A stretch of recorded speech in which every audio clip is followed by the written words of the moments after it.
thème particulier et important. L'orgueil précède la chute. Proverbe chapitre 16, le verset 18. L'orgueil précède la chute. Proverbe chapitre 16, le verset 18, la Bible nous dit: l'arrogance précède la ruine et l'orgueil précède la chute. Alléluia.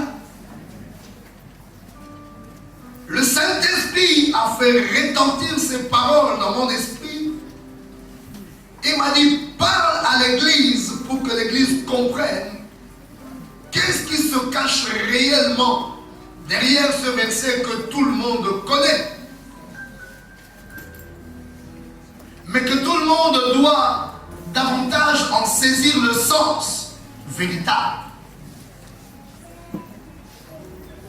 Parce qu'il y a un flot de l'esprit, un flot de réalisation que l'Éternel veut accomplir, mais qui est bloqué par une chose qui s'appelle l'orgueil. Alléluia. Tu es là avec moi? Amen. Est-ce que tu peux dire Amen? Amen.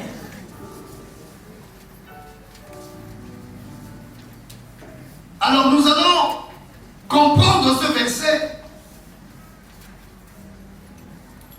en saisissant d'abord le mot chute. Alléluia. Et je veux que tu notes comme premier point: Dieu ne veut pas que nous tombions plus bas. Dieu ne veut pas que nous tombons plus bas. Dieu refuse de nous voir en bas. Dieu refuse de nous voir plus bas que là où nous sommes. Dieu refuse de nous voir plus bas que là où nous devions être. Alléluia. C'est pourquoi il nous parle ici de la chute. Car chuter, c'est tomber plus bas. Alléluia. Quelqu'un est là avec moi? Est-ce que tu es là avec moi? Quand Dieu parle de la chute, il ne veut pas que nous tombions plus bas. En réalité, dans son esprit, il ne voit pas la chute. Mais dans son esprit, il voit autre chose. C'est quoi? Il voit l'élévation, il voit la gloire. Il commence à nous parler de la chute parce qu'il veut nous prévenir. Il commence à nous parler de la chute parce qu'il veut nous dire: n'allez pas dans ce sens-là. Et voici ce qui peut vous empêcher d'aller là-bas. Alléluia. Ce verset ne vient pas pour nous encourager à quelque chose. L'orgueil précède la chute. Mais ce verset vient nous avertir de quelque chose qui peut nous amener à la chute pour que nous n'allions pas dans ce sens-là. Dis Amen. Est-ce que quelqu'un est avec moi aujourd'hui?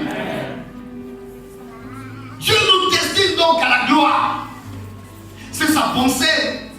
C'est sa vision. La venue de Jésus-Christ, c'est pour nous amener à la gloire. Ainsi la Bible dit: Christ en nous, espérance de la gloire. Alléluia. Oh, que quelqu'un le dise avec moi: Christ en moi, Christ en moi, espérance de la gloire. espérance de la Encore: gloire. Christ en moi, Christ en moi, espérance de la gloire. L'Éternel a envoyé son Fils venir souffrir parce qu'il veut simplement t'introduire ou te réintroduire dans la gloire.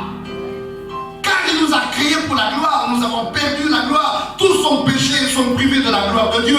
Et tout le travail de Dieu, c'est de nous ramener dans la gloire.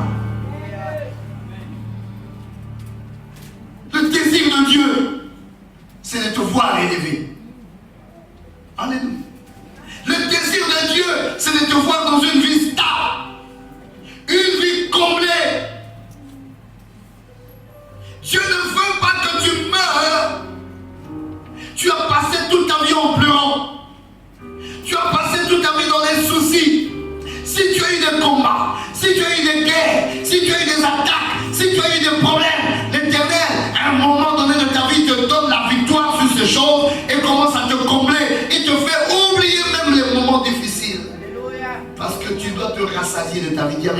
rassasié. Encore plus fort, rassasié. Rassasié. C'est ça le programme, le plan que Dieu a avec toi.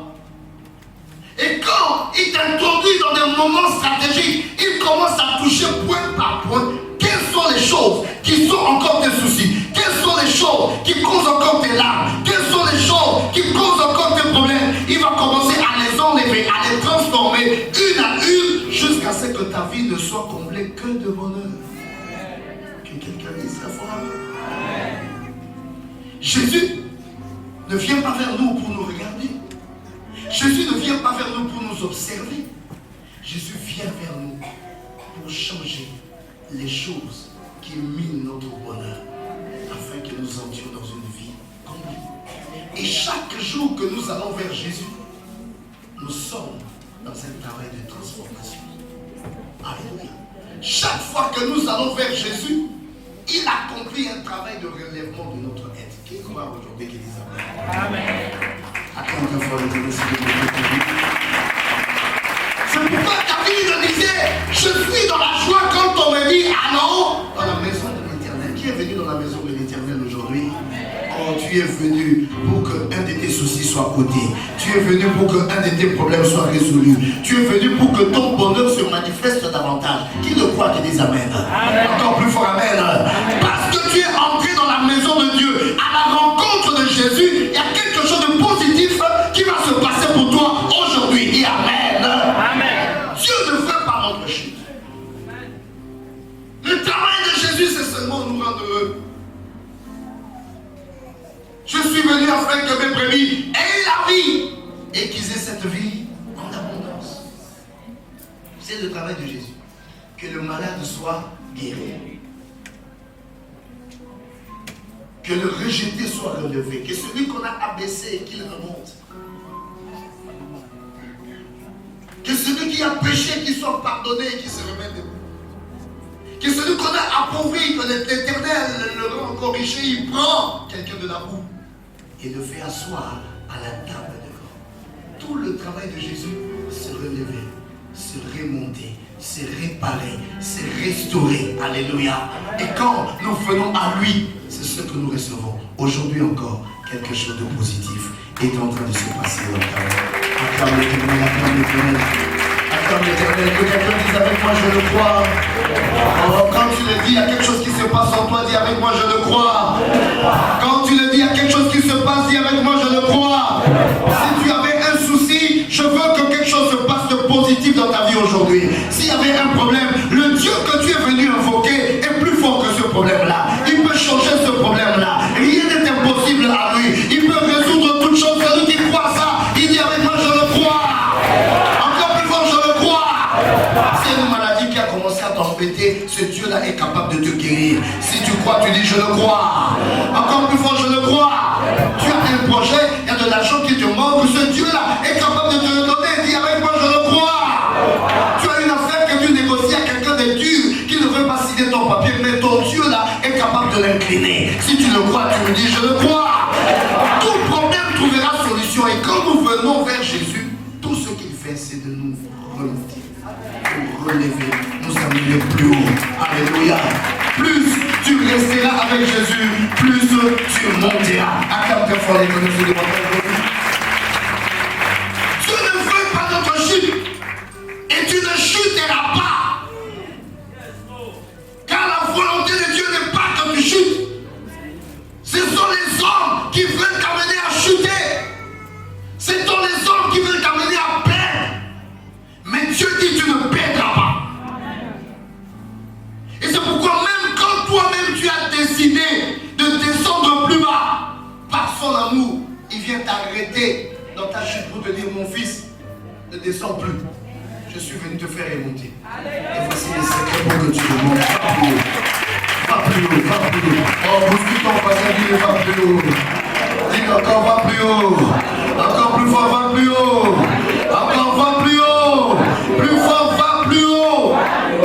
Va plus haut, mon frère. Fais comme ça avec moi. Fais comme ça. Dis-moi à la fin de cette année 2015.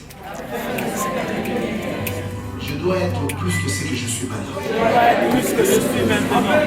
Regarde ton voisin. Fais ça. Fais ça. Fais ça. Dégage, allez.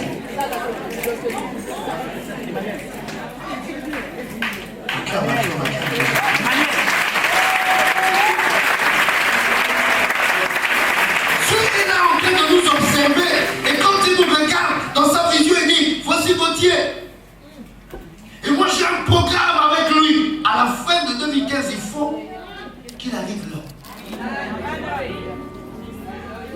Et Dieu commence à passer tout son temps à travailler. Comment me faire arriver là? Malgré qu'il me rencontre, moi-même je suis têtu. Moi-même je fais des choses pour descendre plus bas. Mais lui il fait tout pour dire non. Il faut là-bas, c'est là-bas. Le programme c'est là-bas. Alléluia. Là où tu es, Dieu ne te voit pas à la fin de cette année comme tu es là. Ce n'est pas la même tête que tu auras. Ta tête va changer, dis Amen. Il va te donner d'autres oreilles, te donner d'autres yeux. Il change ta chevelure. Quelqu'un dit Amen. Acclame très fort l'Éternel. Tu as une vision des congrès et d'élévation pour toi. Et c'est pour cela qu'il travaille. C'est pour cela qu'il organise toutes les réunions. On se retrouve ici parce que Dieu est dans ce programme-là. Dis Amen. Tout ce que nous vivons, la parole qui va libérer pour toi, la prophétie qui va libérer pour toi, la prière qu'on fera, tout cela, ça va conquérir à ton élévation. Dis Amen. Oh, que quelqu'un acclame l'Éternel aujourd'hui. Et dis Amen, moi je suis dans le programme de Dieu. Et moi je suis d'accord avec Dieu. Comme il veut m'élever, je suis d'accord. Dis Amen. Encore Amen. Qui est d'accord, qui dise encore très fort Amen. Qui est d'accord, qui lève sa main droite et qui dise Amen. Qui est d'accord, qui lève sa main droite et dise Amen. Amen, ça veut dire ainsi. Cette année, tu dois être élevé. Dieu a son programme, il a son plan avec toi. Il veut te voir plus haut. Alléluia. Dis à ton voisin que tu le veux, que tu le veux. Dieu a décidé, il en sera ainsi. À la fin de cette année, je serai plus élevé que je le suis aujourd'hui.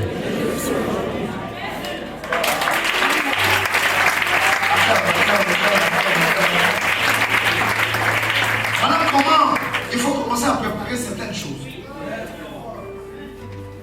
Je suis d'accord avec le petit portillon que Dieu a mis sur ta concession. Mais il faut casser, il faut mettre un gros portail. Parce que l'Éternel prévoit déjà de te donner une belle voiture. Il y a des voitures qu'on ne garde pas dans les airs. Il faut construire. Il y a des voitures qu'on ne garde pas à la station. Grave erreur. La station elle-même va utiliser la voiture. Vous savez, il y a des voitures, tu peux garer ça à la station, même un voleur, ça ne fait rien du tout. Il ne peut même pas être tenté pour voler. Mais il y a des voitures, tu gares ça à la station, même celui qui n'était pas voleur devient voleur.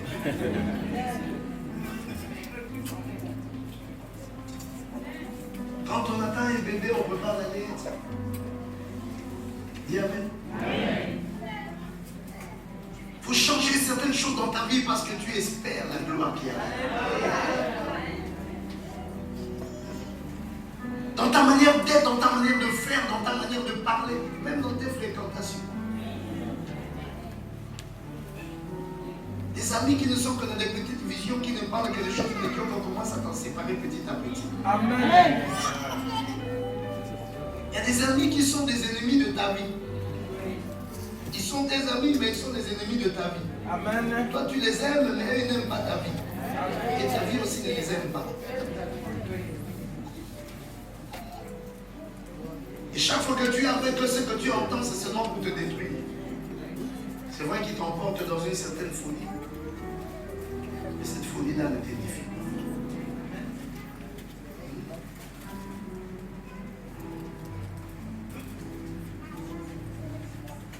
À un moment donné dans la vie, il faut apprendre à faire le choix et le bon choix. Amen. Nous n'avons pas deux vies, nous n'avons que la seule là. Et si nous la gaspillons, qui nous donnera une autre vie? Il y a ton voisin, ne fais pas de ta vie un essai.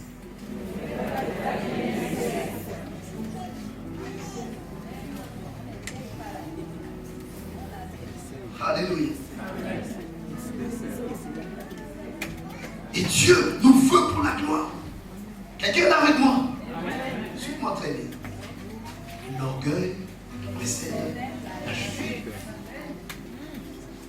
Dieu nous en parle, pas parce qu'il nous veut pour la chute, mais parce qu'il nous veut pour l'élévation. Il nous veut pour la gloire. Alléluia. Ainsi, il y a un chemin pour accéder à la gloire. Alléluia. Il y a un chemin pour accéder à la gloire. Que quelqu'un dise avec moi chemin. Encore plus fort chemin. Écoute-moi mon frère, ma soeur. Pour atteindre quelque chose, ça exige un chemin. C'est une loi. Là où je suis, si je veux atteindre cette table-là, je dois emprunter un chemin. Tu es avec moi? Là où je suis, pour atteindre ce piano-là, je dois emprunter un chemin. Et chaque chose spirituellement, moralement, physiquement que l'on veut atteindre, ça exige un chemin. Prophétiquement, de manière comptable, ou je ne sais pas quoi, un projet, un rêve, tout ce que tu veux atteindre, ça exige un chemin. Et Dieu est en train de nous parler ici du chemin. Alléluia. Où sort la notion du chemin dans ce verset?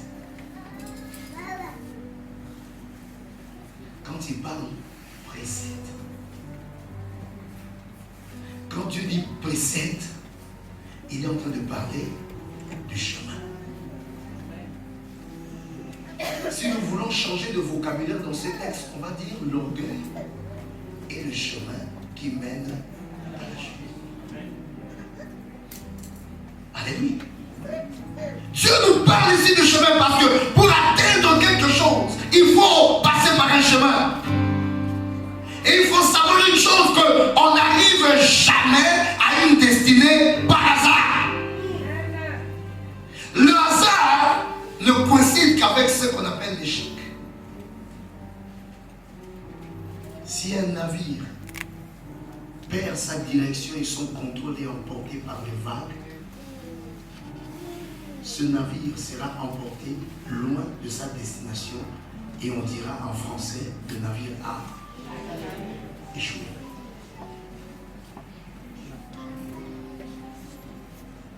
Alléluia.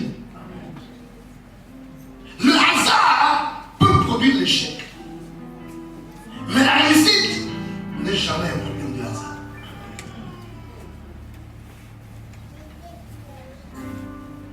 Il y a donc tout un chemin, mes bien-aimés, pour arriver à une destinée. Or, est-ce qu'il y a quelqu'un qui a un projet de vie ici qui dit Amen? Il y a quelqu'un qui rêve de quelque chose dans sa vie ici qui dit Amen. Même quand tu n'auras pas quelque chose de précis, mais tu sens du moins au-dedans de toi un style de vie que tu aimes. Amen. Quand quelqu'un ne rêve pas d'un style de vie, il n'est pas digne de Dieu. Parce que nous sommes venus dans ce monde-là simplement pour accomplir des missions et pour acquérir un style de vie. Amen. Qui est un rêve. C'est vrai. Dans notre esprit. Amen. Alléluia. Il y a une chose que je ne veuille ou que je ne veuille pas qui créera un problème au-dedans de moi, c'est quand je ne vis pas le style de vie que je rêve. Et il y a quelque chose que je ne veuille ou pas qui créera ma joie, c'est quand je commence à vivre le style de vie que je rêve. Oh, Dieu nous dit, il nous donnera afin que notre joie soit acclamée. Oui, il y a quelqu'un qui veut consoler une femme et qui lui dit, mais non, mais ma soeur, sois tranquille. Pourquoi tu pries toujours pour le mariage? Mais même comme tu es comme ça célibataire, c'est déjà bien. D'ailleurs, tu travailles, regarde, tu as quel poste. Mais le tout dépend du rêve, du style rêve d'un foyer stable, où elle est avec un mari et avec des enfants, cette femme ne se sentira jamais à l'aise tant qu'elle ne sera pas mariée. Amen. Tu m'entends, Elisabeth? C'est comme si une femme a une vision, un rêve diabolique de ne pas être stable dans sa vie. Si vous l'amenez dans un mariage, ne vous étonnez pas qu'elle sortira chaque nuit. Oui, monsieur.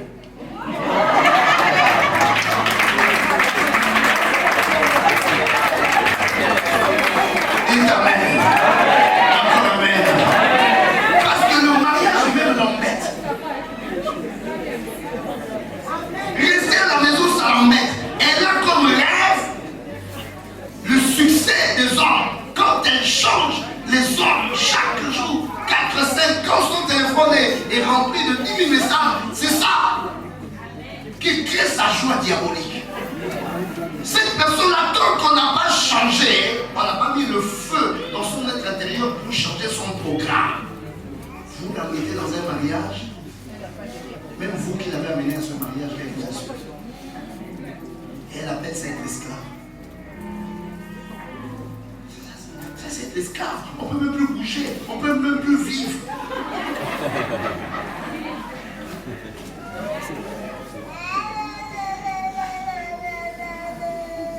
Parce que ces rêves sont diaboliques. Et le jour où elle sort du mariage, c'est vous qui regrettez. Elle est contente. Enfin. Oh, franchement. Mais ça, c'était le cachot. Ça. Maintenant, je suis libre. Appelez-moi quand vous voulez. Elle a un rêve diabolique. Quelqu'un m'entend aujourd'hui?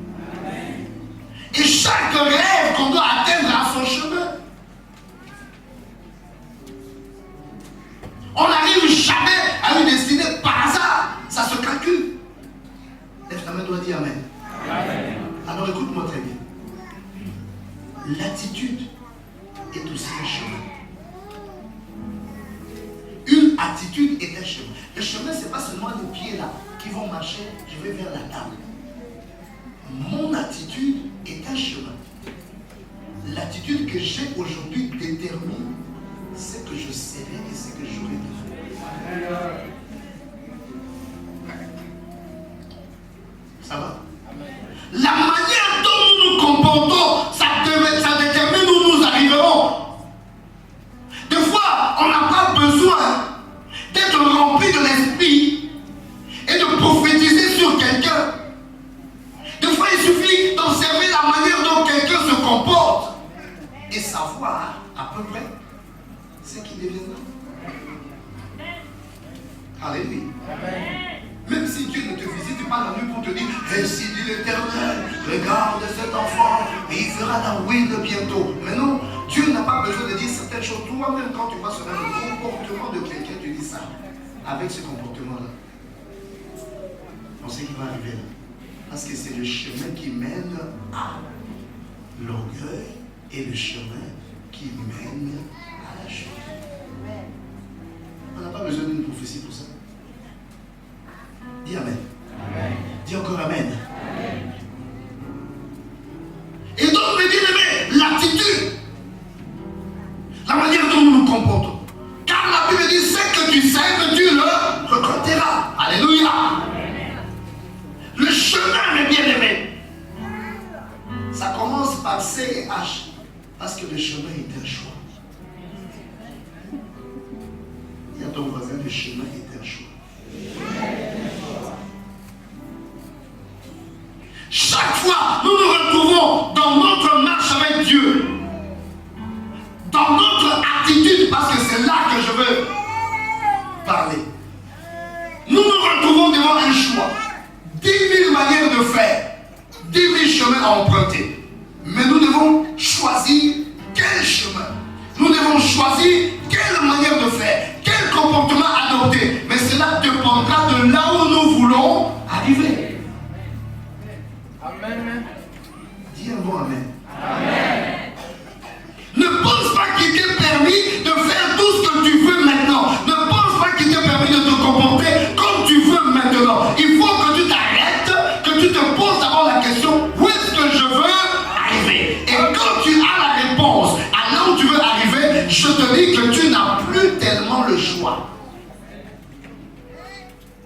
Qui m'a compris? Écoutez, quand nous sortons d'ici, nous tous nous allons sortir de la chapelle.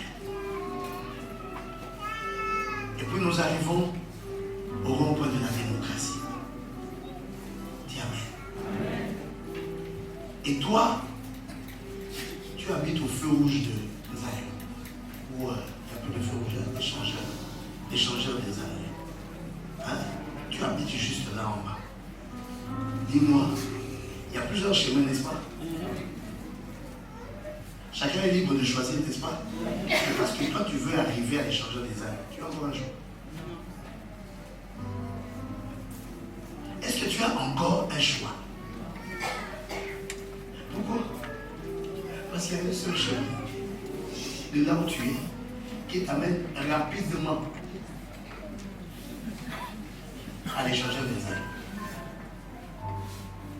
Tu as le choix, mais tu n'as pas le choix. Dis à ton voisin, tu as le choix, mais tu n'as plus le choix. Et bien à cause de ton rêve. Acclame bien l'Éternel.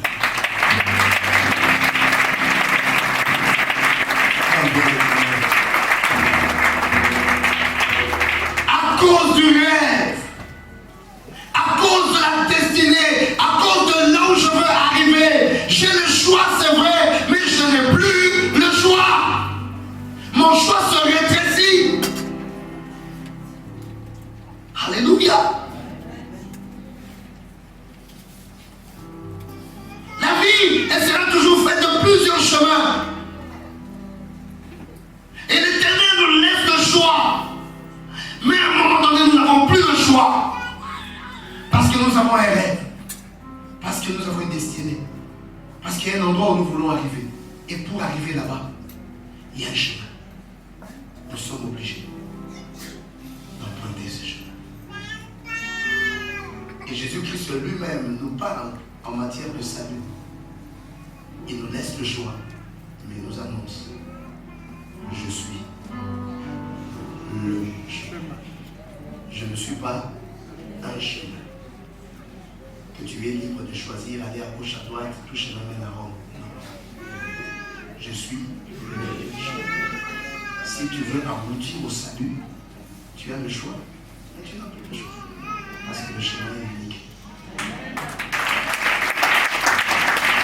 Je m'entends quelqu'un clamer très fort l'Éternel aujourd'hui. Alors c'est le chemin, le parcours, selon ce que tu veux atteindre. Et selon ce que tu disposes. Dans le parcours, il y a aussi ce que tu disposes. Quand on demande un itinéraire, comment dois-je aller de tel endroit à tel endroit, il y a une deuxième question qui peut se poser. Tu veux y aller à pied, en voiture, en train, en avion, en bateau? Si c'est à pied, voici la piste. Si c'est en voiture, voici la route. Si c'est en train, voici le rail. Si c'est en avion, voici le chemin de l'aéroport. Tu disposes de quoi? Tu vas où?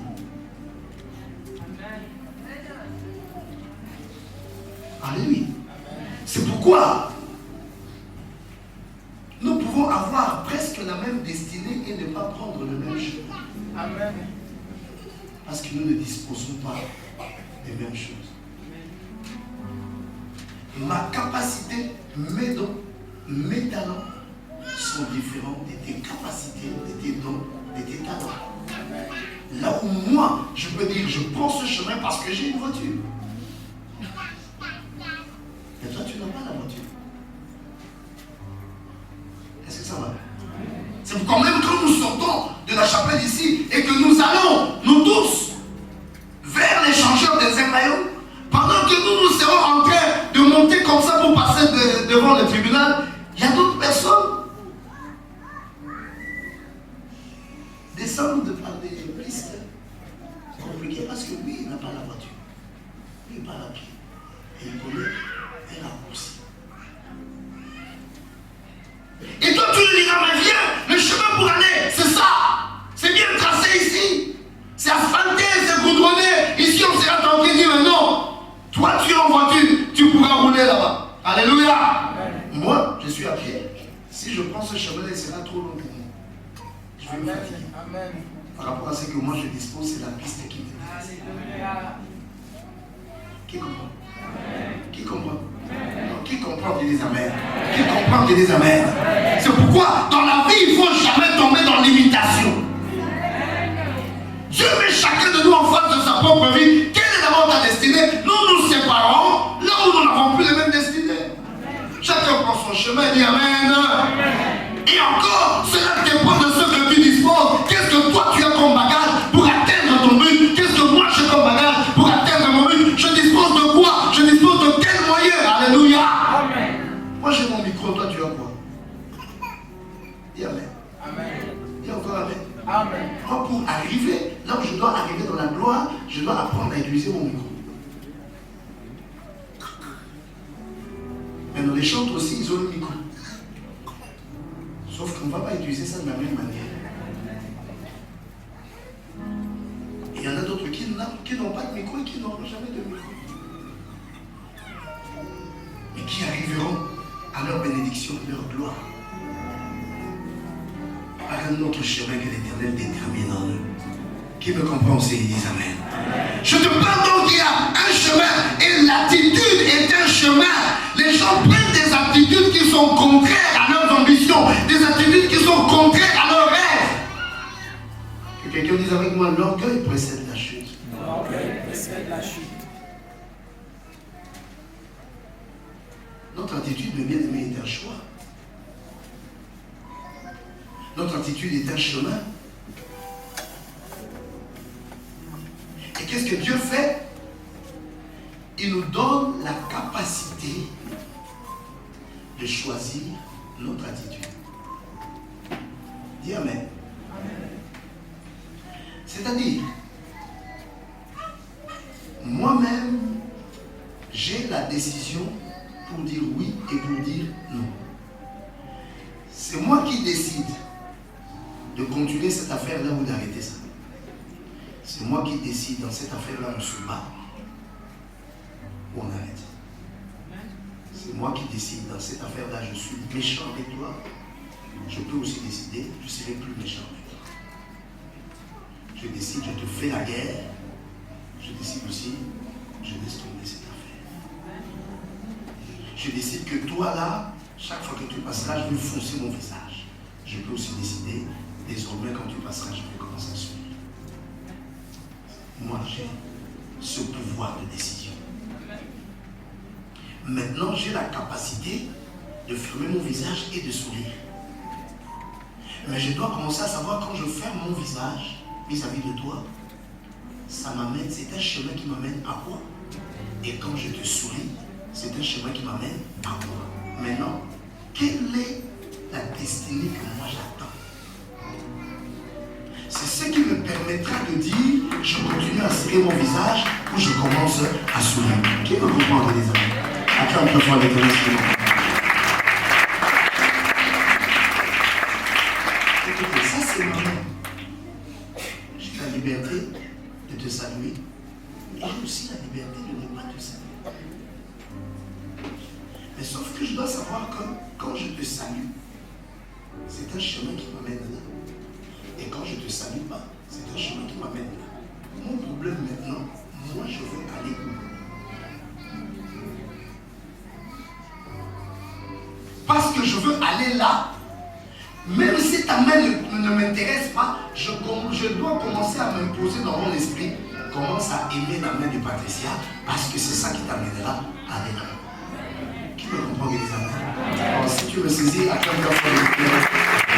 Dis avec moi, l'orgueil précède la chute. Dis-le.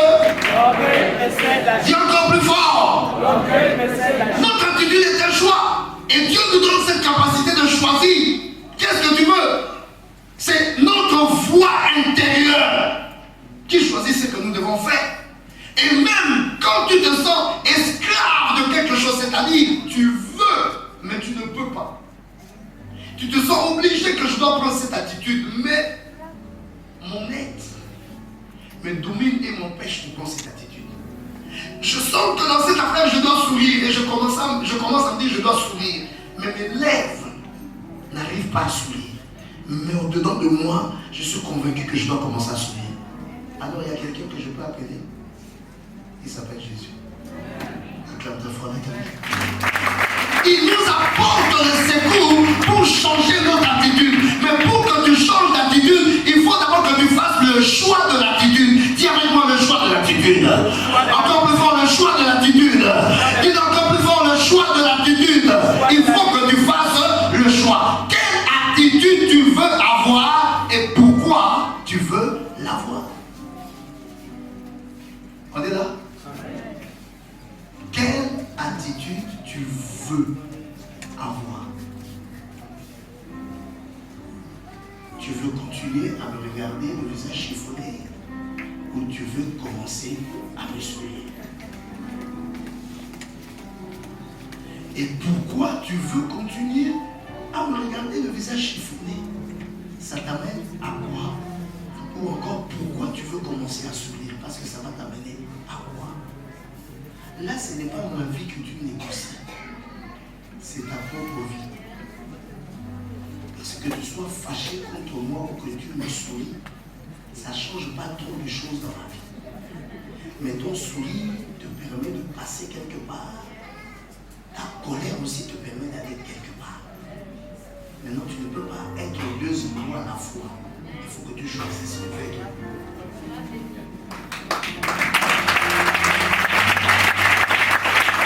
Non, je vais entendre quelqu'un avec l'éternel. Et dis avec moi, l'orgueil précède la chute. Parce que l'orgueil nous empêche de faire ce choix.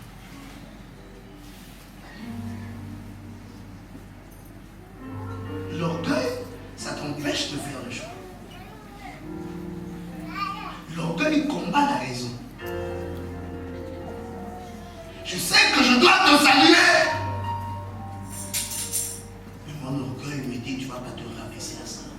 Ne salue pas.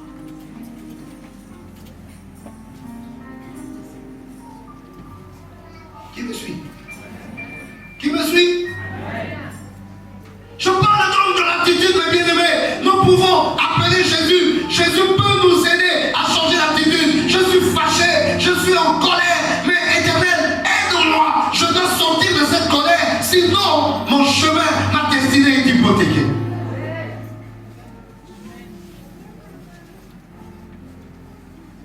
L'orgueil précède la chute. Quand l'orgueil vient s'installer, c'est pas l'orgueil, c'est une opinion exagérée qu'on a de la valeur de sa personne.